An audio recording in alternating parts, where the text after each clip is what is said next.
Political Science, Chapter 2, The Electoral Process. Electoral process means वो procedures वो processes जो election के लिए किया करते हैं, मीन्स जो जो स्टेप्स है इलेक्शन के लिए करते हैं उसको इलेक्टोरल प्रोसेस कहते हैं. Elections have played a major role in the working of India's democracy. We all know that India is a democratic country. बराबर. एक democratic country means जनता के लिए जनता के रिप्रेजेंटेटिव जो रूलिंग करते हैं उसको डेमोक्रेसी कहते हैं. बराबर. तो इंडिया का डेमोक्रेसी के लिए इलेक्शन होना बहुत ही ज़रूरी है. It played a major role in the working of India's democracy. Elections and representations are two very important processes in democracy. हर एक डेमोक्रेटिक कंट्री के लिए इलेक्शन और रिप्रेजेंटेशन ये दोनों बहुत ही इंपॉर्टेंट प्रोसेसेस है. We know that peoples representatives are selected through elections.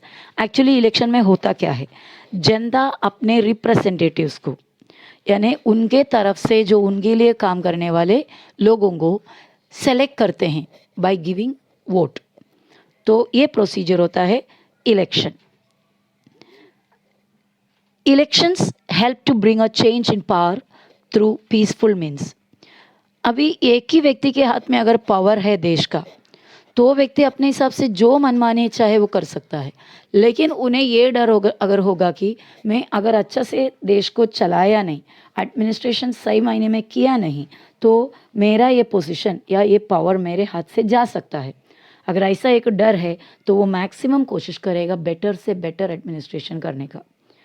तो इलेक्शन ही हमें हेल्प कर सकता है कि जिनके हाथ में अधिकार है उन्हें उधर से निकालना है या कंटिन्यू कराना है, ये सब डिसीजन. यानी देश में पावर को एक हाथ से दूसरे हाथ में बहुत ही सेफली अगर शिफ्ट करना है, चेंज करना है, तो वो इलेक्शन से ही होगा. Different political parties get an opportunity to rule. इस तरह चेंज होते होते वक्त पे इलेक्शन की वजह से पार्टीज अलग अलग पार्टीज को रूलिंग करने का मौका मिलता है. Policies of the government and life of society also changes. अलग अलग गवर्नमेंट आने पे अपना अपना जो तरीका है रूलिंग करने का, उनका पॉलिसी से वो चेंज होएगा और उस वजह से समाज का भी पूरा लाइफ, लोगों का लाइफ स्टाइल में भी बदलाव आ जाएगा. We expect that the representatives we elect should be efficient, honest and trustworthy and that they should respect the opinion of people. और हम ये उम्मीद करते हैं, एक्सपेक्ट करते हैं, एक्सपेक्टेशन से इलेक्शन में लोगों को जिताते और हमारा रिप्रेजेंटेटिव बनाते ताकि हमने जिनको इलेक्ट किया वो एफिशिएंट हो यानी हमारे देश चलाने लायक हो, ऑनेस्ट हो यानी ईमानदार हो, एंड ट्रस्टवर्थी यानी विश्वास करने लायक हो, and they should respect the opinion of people. और लोग रूलिंग करते वक्त जनता का भी ओपिनियन, राय, जनता का राय को भी इज्जत दे यानी वो भी नज़र में रखे. The electoral process should also be free, fair and reliable. जो इलेक्शन का जो पूरे प्रोसीजर है वो फ्री होना चाहिए, फेयर होना चाहिए और रिलायबल होना चाहिए. यानी कि किसी को भी उसमें पार्टे करने का, हम इंडियन सिटीजन को उसमें फ्री ऑफ कॉस्ट मीन्स उसको उसके अंदर पार्टिसिपेट करने का, और फेयर इलेक्शन मतलब कोई भी अन्याय ना हो, न्याय के ज़रिए से इलेक्शन हो, एंड रिलायबल होना चाहिए मीन्स हम भरोसे लायक होना चाहिए वो इलेक्शन, वो प्रोसीजर. टू एंश्योर दैट यानी ये चीज़ को एंश्योर करने के लिए, श्योर करने के लिए, क्या चीज़ को, free, fair and reliable electoral process. Surety के लिए the constitution of India has made provision for an independent election commission to administer the election process in India. India के जो कॉन्स्टिट्यूशन है जो 1950 में लागू हो गया, जिसके अंदर का कानून के हिसाब से अभी तक हमारा देश चल रहा है, वो कॉन्स्टिट्यूशन में एक सेपरेट प्रोविजन, सेपरेट सेक्शन में कुछ कानून लिखे हैं किसके लिए, for an independent election commission. एक सेपरेट ऑर्गेनाइजेशन जो इंडिपेंडेंट है, कोई भी पार्टी पे, कोई गवर्नमेंट का उस पर दबाव ना हो, वैसे एक इंडिपेंडेंट ऑर्गेनाइजेशन इलेक्शन कमीशन. इसीलिए इंडिया के अंदर का इलेक्शन के जो प्रोसीजर्स है, प्रोसेस है, उसको एडमिनिस्टर करने के लिए, उसका देखभाल करने के लिए एक सेपरेट सेक्शन बनाया है, and that section is election commission, and it is totally independent from the pressures of political parties and government etcetera. The Election Commission of India and the state election commissions conduct all important elections in our country. हमारे देश का पूरा election commission of India ये एक organisation, और उसके बाद state level election commission भी होता है स्टेट के लिए. ये हमारे देश का इलेक्शन का पूरा प्रोसीजर देखभाल करते हैं. The entire process of elections, election के पूरे procedures, entire process of elections from declaring the date of election to the declaration of result. From declaring the date of election, election का तारीख declare करने से लेकर declaration of the result, election का result declare करने तक का पूरे काम carried out under the direction and control of election commission. ये सब कुछ इलेक्शन कमीशन के डायरेक्शन में, इलेक्शन कमीशन के देखरेख में होता है. The election process is an inseparable component of a comprehensive democratic process. एक डेमोक्रेटिक कंट्री का डेमोक्रेटिक प्रोसीजर में इलेक्शन प्रोसीजर इनसेपरेबल पार्ट है, मीन्स उसको अवॉइड कर ही नहीं सकता. It is an unavoidable part of democratic process. So in this chapter we will understand the structure, functions and role of election commission. We will also discuss the reforms required to be made in the electoral process. So ये chapter में हम election के बारे में, election commission का role क्या है, उसका फंक्शन क्या है, स्ट्रक्चर क्या क्या, मतलब उसमें कौन कौन कमीशन में काम करते हैं और क्या क्या चेंजेस हमारे इलेक्टोरल प्रोसीजर्स में करना चाहिए, ये सब हम लेसन में पढ़ने जा रहे हैं. अभी हमने रिप्रेजेंटेशन, रिप्रेजेंटेटिव्स वगैरह वर्ड सुना. So what is representation? ये रिप्रेजेंटेशन का मतलब क्या है? Modern democracy is a representative democracy. अभी आज के तारीख में democracy means it is a representative democracy. In a democracy it is not possible to involve the entire population in the decision making process. So ये representative democracy क्या होता है? Democracy means जनता के हित के लिए, जनता के लिए, जनता लोग, जनता सब मिलकर जो रूलिंग करता है उसको डेमोक्रेसी बोलता है, ऐसा हमने पढ़ते आया है. लेकिन कोई भी एक डिसीजन लेने के लिए, देश को लेकर कोई डिसीजन लेने के लिए सारे पब्लिक, पूरे सारे जनता एक साथ इकट्ठा होकर डिस्कस तो नहीं कर सकता है, एक साथ डायरेक्टली इन्वॉल्व नहीं हो सकता है पूरा public. So this resulted in the starting of a practice of electing some people on behalf of entire population as representatives who would run the government. तो इस वजह से दिस रिजल्टेड, यानी इसके वजह से, किसके वजह से, सभी पब्लिक एक साथ मिलकर रूलिंग नहीं कर सकता, डेमोक्रेटिक प्रोसीजर्स नहीं कर सकते. इसके लिए ऐसा एक प्रैक्टिस स्टार्ट हुआ कि इलेक्ट करो कुछ लोगों को on behalf of the entire population, पूरे पब्लिक के तरफ से कुछ लोगों को सेलेक्ट करो और उन लोग गवर्नमेंट बनाएंगे और वो गवर्नमेंट रूलिंग करेंगे, एडमिनिस्ट्रेशन करेंगे जनता के हित के हिसाब से. So that is a representation. The representatives who form the government are expected to be responsible to the people and give preference to the welfare of the people. जो representatives who form the government, यानी जो elect हो गया, elect होने के बाद जो government बना जिससे, वो representatives are expected to be responsible. उन लोगों के ऊपर जनता ये एक्सपेक्टेशन रखता है कि they should be responsible to the people and give preference to the welfare of the people. Means लोग एडमिनिस्ट्रेशन करते वक्त सबसे ज़्यादा प्रेफरेंस जनता का वेलफेयर के लिए, लोगों के मतलब जनता के जो वेलफेयर है, दैट मीन्स हित के लिए होना चाहिए, बेटरमेंट के लिए होना चाहिए. इलेक्शन कमीशन के बारे में अभी देखेंगे. In India the election commission is central to the process of election. सभी इलेक्शन, पूरे इलेक्शन का, देश में होने वाले हर एक इलेक्शन का जो सेंट्रल पार्ट, यानी सब कुछ कंट्रोल किसके हाथों में होता है? Election commission. That means Article 324 of the Indian Constitution has established this autonomous body. Autonomous means किसी और के दबाव पे नहीं है, totally independent body, which consists of one chief election commissioner and 2 other commissioners. So election commission बनाया गया. वो कमीशन में हमारे कॉन्स्टिट्यूशन का 324th आर्टिकल के हिसाब से, that is the section of rule, अलग अलग एक एक आर्टिकल करके हमारा अलग अलग टॉपिक्स के अलग अलग सब्जेक्ट पे रूल्स लिखे हुए हैं. तो आर्टिकल 324 के हिसाब से ये लिखा है कि या ये बताया है कि इंडिया का जो इलेक्शन कमीशन है ये एक ऑटोनमस बॉडी होगा और इसमें 1 चीफ इलेक्शन कमिश्नर यानी मेन व्यक्ति एंड 2 अदर कमिश्नर्स होंगे। The president appoints the election commissioners. ये इलेक्शन के जो कमिश्नर्स है उनको अपॉइंट करना यानी काम पे स्टार्ट कराना, अपॉइंट करना, काम पे लगाना किसका काम है? प्रेसिडेंट का। That means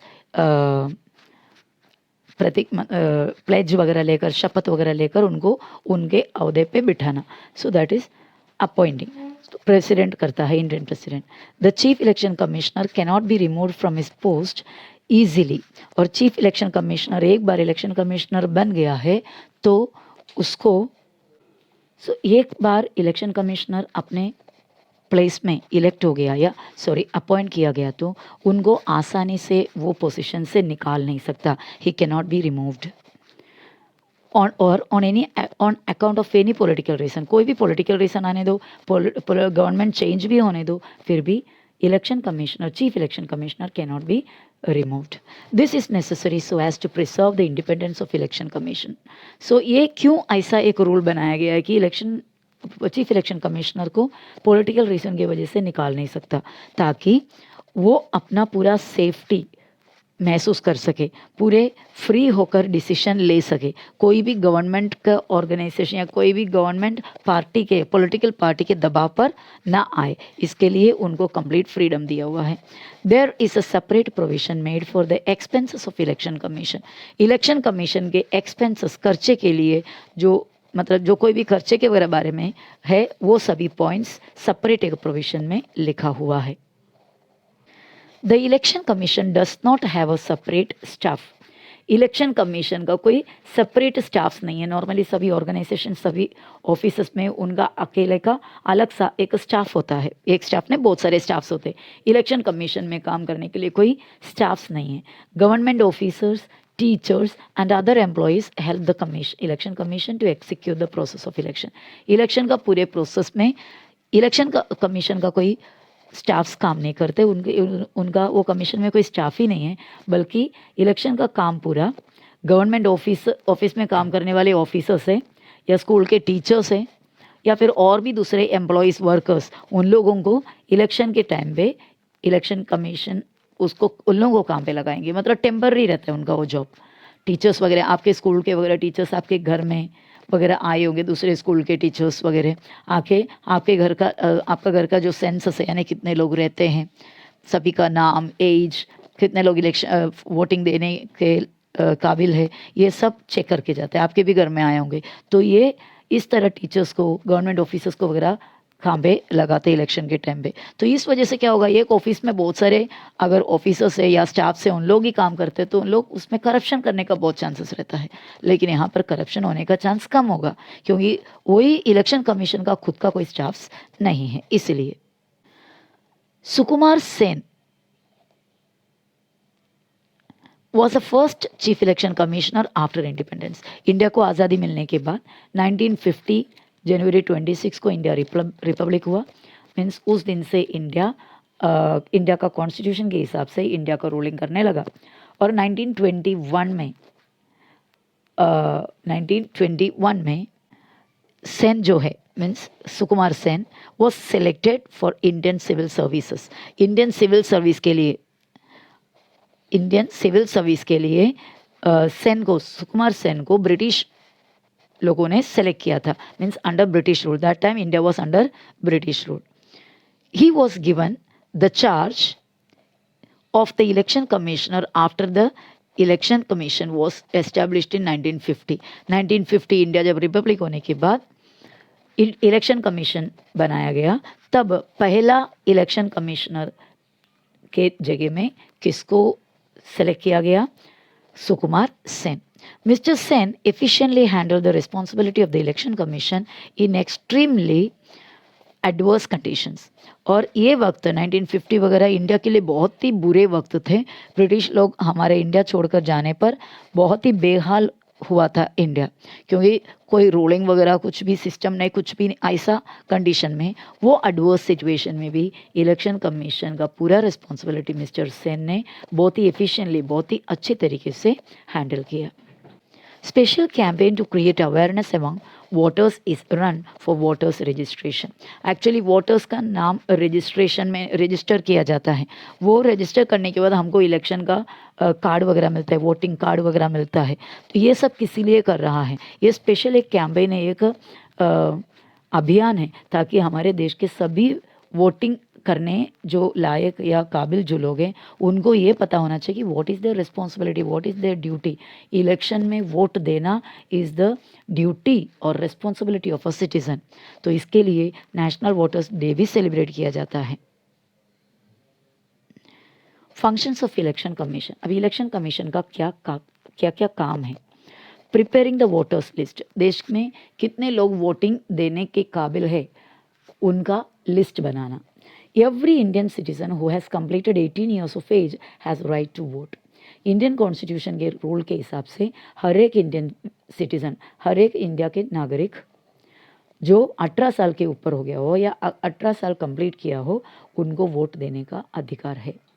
to exercise the right to vote, और ये एक्टिवेट होने के लिए या राइट टू वोट, ये वोट देने का जो अधिकार है वो लागू करने के लिए citizens name must be in the voters list. Citizen का नाम वोटर्स लिस्ट में होना चाहिए। It is the responsibility of the election commission to prepare the list of the eligible voters. Eligible मतलब जो डिजर्व करते हैं, जिनको वो खूबियाँ हैं जो इलेक्शन के लिए इलेक्शन में वोट दे सके। उसके लिए स्पेशलिटी है, ये 18 ईयर्स होना चाहिए और इंडियन सिटीजन होना चाहिए, बराबर। तो ये सभी देखकर, ये सभी खूबियाँ देखकर वोटिंग करने लायक लोगों का, वोटर्स का लिस्ट बनाना इलेक्शन कमीशन का रिस्पॉन्सिबिलिटी है। It is the responsibility of the election commission to prepare the list of the eligible voters, update the existing voters list. और एक बार वोटर्स लिस्ट बनाया तो ऐसा नहीं कि वैसे ही रहेंगे, नेक्स्ट ईयर और एक साल पास होने पर क्या होगा, और लाखों लोग एलिजिबल हो जाएंगे क्योंकि 18 ईयर्स और कवर हो जाएंगे, और उसके अगले साल फिर से और भी नए जनरेशन आएंगे और पुराना जनरेशन में से कोई ना कोई गुजर जाएंगे, तो उनका भी अपडेट निकालना पड़ता है, अपडेट करना पड़ता है, रेगुलर उसको अपडेट करते रहना पड़ता है। The election commission has update the existing voters list and include the names of the new voters. The election commission has the authority to issue identity cards to the voters. और एक identity card होता है, voting card हम बोलते हैं। Election commission voters को identity card देते हैं। Decide the time table and the programme of elections. अभी इलेक्शन का टाइम टेबल डिसाइड करना और उसका क्या क्या प्रोग्राम से ये सब डिसाइड करना।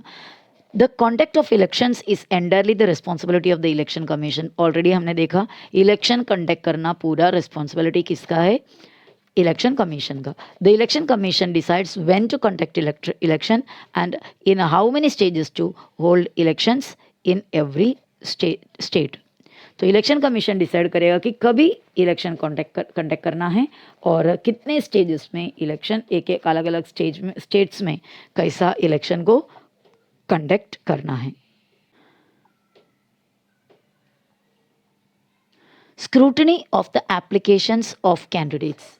स्क्रूटनी मतलब निगरानी रखना या फिर निरीक्षण करना, सूक्ष्म निरीक्षण। To exam, to check. After the election dates are declared, एक बार इलेक्शन डेट डिक्लेयर कर दिया तो उसके बाद every political party selects the candidates to contest elections. हर एक अपने अपना पॉलिटिकल पार्टीज अपने अपने तरफ से कैंडिडेट को सेलेक्ट करेंगे। कैंडिडेट मीन्स कौन इलेक्शन में खड़ा रहेगा इलेक्शन लड़ने के लिए, तो अलग अलग पार्टी अपने अपने कैंडिडेट को सेलेक्ट करेंगे। Some candidates contest the elections independently without support of any political party. और पार्टी के बिना कुछ लोग खुद स्वतंत्र बन गए, मीन्स वो इंडिपेंडेंट पार्टी बोल के, no without any party, independent election में खड़े रहेंगे। Candidates of political parties as well as independent candidates have to fill the applications which include the information about their own self. चाहे वो party की तरफ से जो कैंडिडेट्स हो या फिर इंडिपेंडेंट डायरेक्टली जाकर कैंडिडेट बने हो, चाहे कोई भी हो, उनको एक फॉर्म, एप्लीकेशन फॉर्म भरना पड़ता है जिसके अंदर अपना पूरे इंफॉर्मेशन फिल करना पड़ता है। The Election Commission scrutinizes all the applications and allows the eligible candidates to conduct the elections. और Election Commission scrutinizes means checks, examines, thoroughly check करता है all the application, ये सभी application को check करता है and allows the eligible candidates, और जो eligible है या election में खड़े रहने लायक जो है उनको, एलिजिबिलिटी जिनको है मतलब उनको जो क्वालिफिकेशंस है उनको सिर्फ अलो करता है to conduct the election, election लड़ने के लिए या इलेक्शन में खड़े रहने के लिए उनको ही सिर्फ परमिशन देते हैं. The fourth one is give recognition to political parties. Actually हम देख रहा है इलेक्शन कमीशन का फंक्शंस क्या क्या काम करते हैं. सो नेक्स्ट है give recognition to political party. Parties तो आए दिन बनते रहते हैं बराबर, तो एक पार्टी को एक्सेप्टेंस मिलना चाहिए, मान्यता मिलना चाहिए गवर्नमेंट की तरफ से या इलेक्शन कमीशन की तरफ से, एक पोजीशन, एक जगह, एक रिस्पेक्ट मिलना चाहिए, एक्सेप्टेंस मिलना चाहिए. That is the recognition to political parties. We have a multi party system in our country. हमारे देश में मल्टी पार्टी सिस्टम है, यानी बहुत सारे पार्टीज है. New parties continue to be formed. Continuously नया नया पार्टी बनते रहता है. कुछ पार्टी फेमस है तो कुछ पार्टी नहीं है. कुछ पार्टी अपने लोकल एरिया में उनका नाम है तो बाहर स्टेट में, स्टेट लेवल में, डिस्ट्रिक्ट लेवल में वगैरह नाम नहीं है. तो एक पार्टी को एक्सेप्टेंस तब मिलता है जब उसको election commission as a party के फॉर्म में स्वीकार करते हैं. So split in the parties, split in the parties results in the formation of new party. कभी कभी एक बड़ा पार्टी के अंदर कभी अनबन हो गया एक दूसरे मेंबर के साथ, तो वो लड़ाई फिर वो पार्टी के डिवीजन में पहुंच जाते हैं.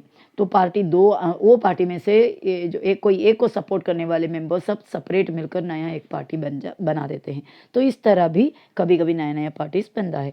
All political parties are required to be recognised by the election commission. अगर इलेक्शन में खड़ा होना हो तो जो पार्टी है वो इलेक्शन में खड़ा रहना चाहता है वो पार्टी को इलेक्शन कमीशन की तरफ से रिकॉग्निशन होना चाहिए, एक्सेप्टेंस होना चाहिए. Election commission also has the right to derecognise any political party. और इलेक्शन कमीशन ज़रूरी नहीं कि सभी पार्टी जो है उनको सबको रिकॉग्नाइज करे या रिकॉग्निशन दे, डी रिकॉग्नाइज भी कर सकते हैं. मीन्स अगर कोई एक पार्टी, अगर इलेक्शन कमीशन को लगता है कि ये पार्टी से कोई यूज़ नहीं है या एक पार्टी इतना पावरफुल नहीं है, ये पार्टी कुछ कम काम करने वाले नहीं है, तो ऐसा लगता है और एक्सेप्टेंस के लायक नहीं है लगता, तो it can derecognise the party also. The election commission also allots election symbols to the political party.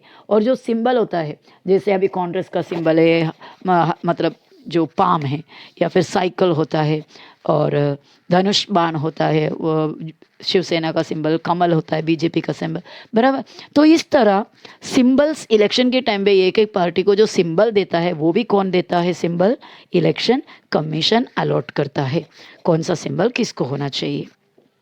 Now the fifth function is to resolve any disputes relating to election. Dispute मतलब झगड़ा, लड़ाई, कुछ छोटे मोटे लड़ाई कुछ अगर election के दौरान होता है, इलेक्शन से रिलेटेड होता है, तो उसको रिसॉल्व करना, उसको सॉल्व आउट करना. The election commission has the responsibility of resolving any disputes that may arise regarding elections. Election से रिगार्ड कोई भी अगर disputes पार्टी के बीच में, लोगों के बीच में हुआ तो it is the responsibility of the election commission to solve that.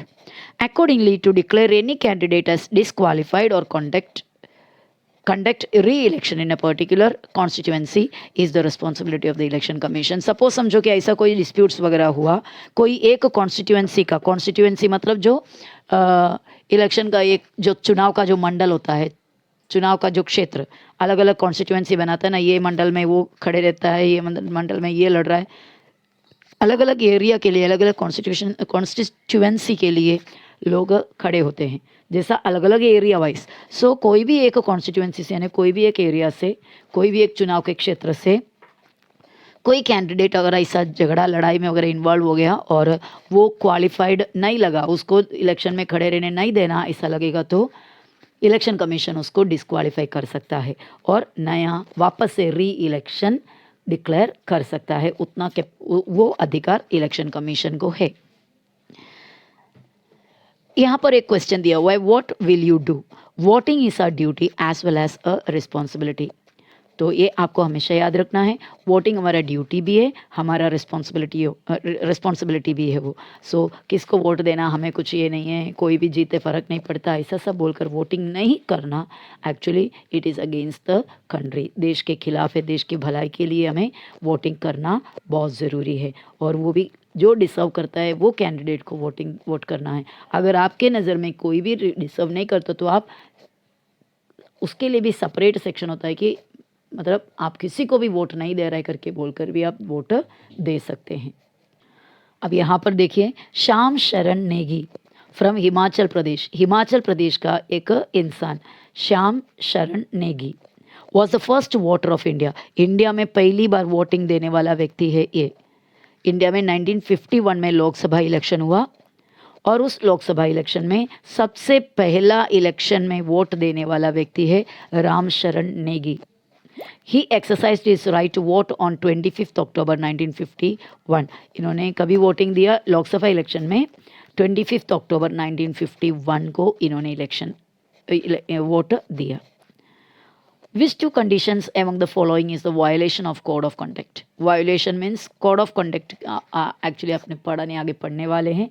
So election के लिए कौन से इसमें का पॉइंट्स वायोलेशन है, यानी गलत है या प्रॉब्लम क्रिएट करने वाले, प्रॉब्लमेटिक है। The candidate distributes items of house hold use, बराबर है। इलेक्शन के टाइम पे पब्लिक का वोट मिलने के लिए लोगों को घरेलू सामान पहुंचा देते हैं लेके। So this is a violation, this is against the rules. Promise made to resolve the water problem if elected, ये नॉर्मली करते हैं, it is not considered as the violation. लोगों को प्रोमिस किया जाता है कि इलेक्शन जीतने के बाद तुम्हारा पानी का प्रॉब्लम सोल्व कर देंगे। To go from door to door to meet voters and request them to vote, वो डोर डोर जाकर, हर दरवाजे में जाकर वोटिंग के लिए वोट दो करके रिक्वेस्ट करना, this is also not a violation. To appeal on the basis of caste and religion to get support, और जात के धर्म के हिसाब से जाकर तुम मुझे वोट करोगे तो ये धर्म को मैं सपोर्ट देगा, ऐसा सब बोलना, it is violation. Now we have to study about the process of election that we will see in the next video.